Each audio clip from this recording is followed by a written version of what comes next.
I was doing my 2 a.m. round when I heard something behind the pillar on level B3. I shined my flashlight over there and saw these two eyes staring back at me. Big, scared eyes. And she didn't run. She just froze, like she was too tired to even try. That's when I noticed how big her belly was. I've been working night security at this parking garage for about 6 years now. Downtown office building, nothing fancy. Most nights are quiet. I check doors, watch the monitors, drink too much coffee. You get used to the silence.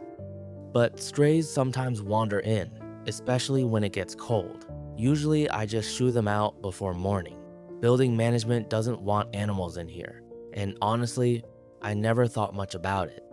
This dog though, she was different. A medium-sized mutt, brown and white patches, ribs showing through her coat, and that belly, she looked like she could barely walk. She'd found a corner behind some old traffic cones, trying to make herself invisible. I should have called animal control. That's the protocol. I didn't. I went back to my desk and tried to forget about her. Checked the monitors, did my paperwork. But I kept thinking about those eyes, about how cold the concrete gets down on B3.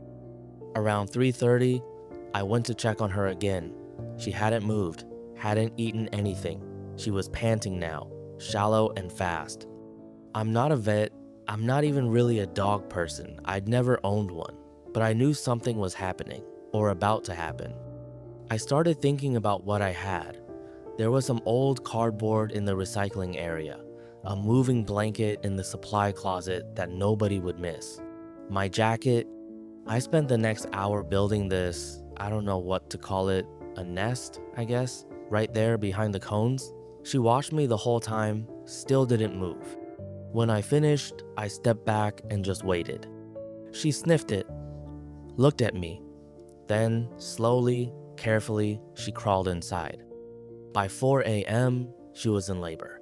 And I was sitting on the concrete floor in a parking garage, completely out of my depth, wondering what the hell I was doing.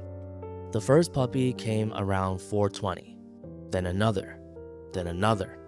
I didn't touch them. I didn't even get too close. I was afraid I'd stress her out.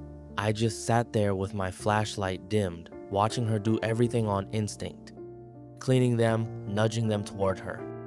By the time my shift was supposed to end at 6, there were 5 puppies. 5. My relief guy, Marcus, came down to find me. He just stood there staring for a good 30 seconds. What is this?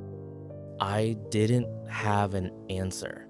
I looked at her, exhausted, surrounded by these tiny things that didn't even have their eyes open yet, and I knew I couldn't just leave.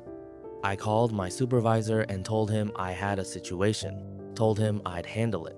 I'm still not sure why he said okay.